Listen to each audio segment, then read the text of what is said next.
நாகலட்சுமி அங்க பாரு. அக்கா, திலகா இப்ப எப்படி இருக்கா? தெய்வம் சத்தியமா நம்மள கைவிடாதுக்கா. ஓ சாப சும்மா விடுமா?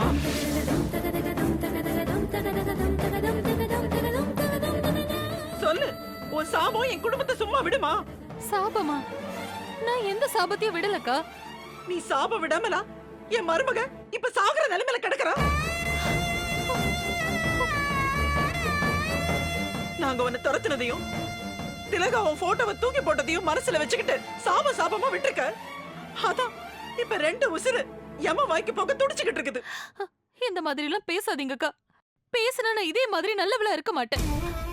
அவ வயித்துல இருக்கிறது ஆம்பளை குழந்தையா பொம்பளை குழந்தையா, கருப்பா செகப்பா, இவன மாதிரி இருக்குமா இல்ல திலகா மாதிரி இருக்குமான்னு இதெல்லாம் தெரியாம அது மேல நான் சாபத்தை விடுவேனக்கா.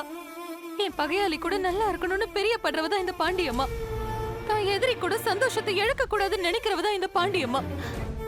அவளா சொந்த நாத்தனாருடைய பொண்ணு நல்லா இருக்க கூடாதுன்னு நினைப்பா. நினைச்சிருக்கேன். அதான் திலகா உள்ள செத்து பொழைச்சுக்கிட்டு இருக்கா. தெய்வமே, செண்பக பாண்டிய மக என் சொத்தை ஏமாத்தி பறிச்சுக்கிட்டான். அவன் நிம்மதியா இருக்க கூடாது. அவன் பொண்டாட்டி வேற முழுகாம இருக்கா. அவன் நல்ல விதமா புள்ளைய பெத்துக்கவே கூடாது. அந்த புள்ள உயிரோடவே இருக்க கூடாதுன்னு நிமிஷத்துக்கு நிமிஷம் நீ சபிச்சிருப்ப. இப்ப கூட நீங்க திலகாவை அக்கறையோட பார்க்க வரல, அவ செத்துட்டாளன்னு பார்த்து கன்ஃபார்ம் பண்றதுக்காக வந்திருக்கீங்க. ஐயோ, நான் இப்படி எல்லாம் கனவுல கூட நினைச்சதில்ல. ஏன் இந்த மாதிரி இல்லாத பொல்லாத பழியெல்லாம் ஏன் மேல சுமத்துறீங்க? பழிய சுமத்துறதும் பாவத்தை பண்றதும் இவங்களுக்கு என்ன புதுசாமா? கை வந்த கலையாச்சே. என்னடா இன்னும் இந்த மராசி சிறப்புரை ஆற்றலையன்னு பார்த்தேன். ஆற்றிட்டல்ல, மரியாதை இங்கிருந்து வெளியில போ. இங்க நின்னு நீங்க சந்தோஷப்படுறத பார்க்க எங்களுக்கு மனசு இல்ல. முதல்ல இங்கிருந்து போ. அடுத்தவங்க வருத்தத்தை துக்கத்தை தொடச்சு விடுற கையை தான் நாங்க வச்சிருக்கோமே தவிர மத்தவங்க மனசை குத்தி கிழிக்கிற கையை வச்சுக்கல. ஏய், ஒழுங்கு இங்க இருந்து போயிடு. எந்த நேரத்துல என்ன ஆகுமோ ஏதாகுமோன்னு நானே டென்ஷன்ல இருக்கேன். தேவையில்லாம பேசிக்கிட்டு இருந்தா கொலை கூட பண்ணுவேன் சொல்லிட்டேன். நீ அந்த மாதிரி ஆம்பளை இல்ல. நேருக்கு நேரா நின்னு கொலை பண்றவனும் இல்ல. பாசத்தை பகட கைய வச்சு முதுகுல குத்துறவன். கோழைங்க துரோகம் தான் பண்ணுவாங்க, கொலையெல்லாம் பண்ண மாட்டாங்க. இதுக்கு மேல மறந்து கூட நீ அந்த வார்த்தையை சொல்லக்கூடாது. கௌரி, நீ கொஞ்சம் சும்மா இரு. இருக்க விட மாட்டேங்கிறாங்களேமா. நாம என்ன இவங்கள மாதிரி மிருகமா? அடுத்து உங்க உயிரை விலையா கேக்குறதுக்கு நானும் 20 வருஷமா பாத்துட்டு இருக்கேன். எப்பவும் சந்தேகம், எதுலயும் சந்தேகம். இவங்க தப்பா இருந்துகிட்டு எதுக்குமா நம்மள தப்பா பாக்குறாங்க, தப்பா பேசுறாங்க? மத்தவங்கள பெரிய நல்லவங்க மாதிரி, பெரிய யோகியங்க மாதிரி கேவலமா பேசுற இவங்க மனசாட்சி இவங்க தனியா இருக்கும்போது கேவலமா பேசாதா? சதி பண்றது, அடுத்தவங்க சாவணும்னு பிரியப்படுறது, அதுக்கான ஏற்பாட்டெல்லாம் பண்றதுன்னு எல்லாத்தையும் பண்றது இவங்கதான். ஆனா இவங்க பார்வையில நாமெல்லாம் கெட்டவங்க. தவிச்ச வயிற்கு தண்ணியும் பசிச்ச வயிறுக்கு சோத்தையும் பாகுபாடு பார்க்காம தர நாங்க கெட்டவங்க.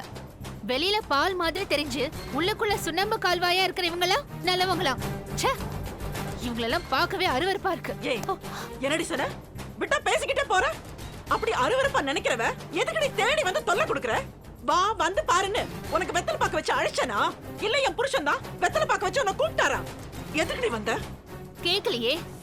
என் தங்கச்சியா கூட பிறக்கலனாலும் உறவு முறையா தங்கச்சியா போயிட்டாலேன்னு மனசு கேட்கலையே. கூடவே அங்க போக வேண்டாம், இந்த மாதிரி அவமானம் பண்ணுவாங்கன்னு பெத்தவங்களும் மத்தவங்களும் சொன்னது கூட கேட்கலையே. தப்பு உங்க மேல இல்லங்க, இதயமே இல்லாதவங்க கிட்ட இறக்கத்தை இன்னும் எதிர்பார்க்கறோம்ல, அதுதான் எங்க தப்பு. என்னடி சொன்ன? நான் இதயமே இல்லாதவளா? உன்ன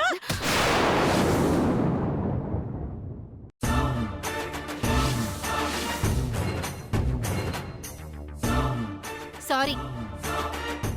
நான் அப்பாவி அண்ணக்கொடியோ இல்ல பாவப்பட்ட பாண்டி அம்மாவோ இல்ல, கௌரி.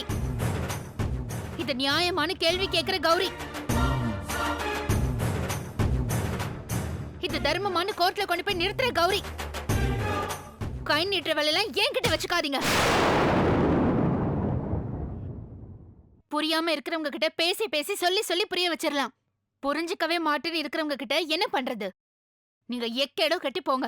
ஆனா எங்க வேண்டுதல் நீங்க நல்லா இருக்கணுங்கிறது மட்டும்தான். அம்மா, இதெல்லாம் நமக்கு தேவையா? பறந்து விரிஞ்சிருக்கிற சாக்கடை மேல ஒரு பாட்டில் பன்னீர் ஊத்துனா அது மணக்குமா என்ன? இவங்கெல்லாம் மாறவே மாட்டாங்கம்மா. நாம தான் நம்மள மாத்திக்கணும். வாங்க போலாம். இதுக்கு மேல இங்க இருந்தா மரியாதைக்கு மரியாதை இருக்காது. வாங்க. அவங்க என்ன இறக்கத்தை வச்சுக்கிட்டா வஞ்சனை பண்றாங்க? இருந்திருந்தா காட்டியிருப்பாங்கல்ல. வாங்கம்மா, வாங்க.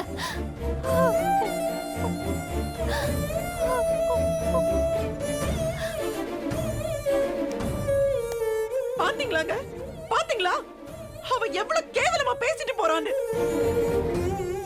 இருக்கட்டும், என் மருமக நல்லபடியா பிள்ளைய பெத்து எடுக்கட்டும், அதுக்கப்புறமா வச்சுக்கிறேன் கச்சேரியை.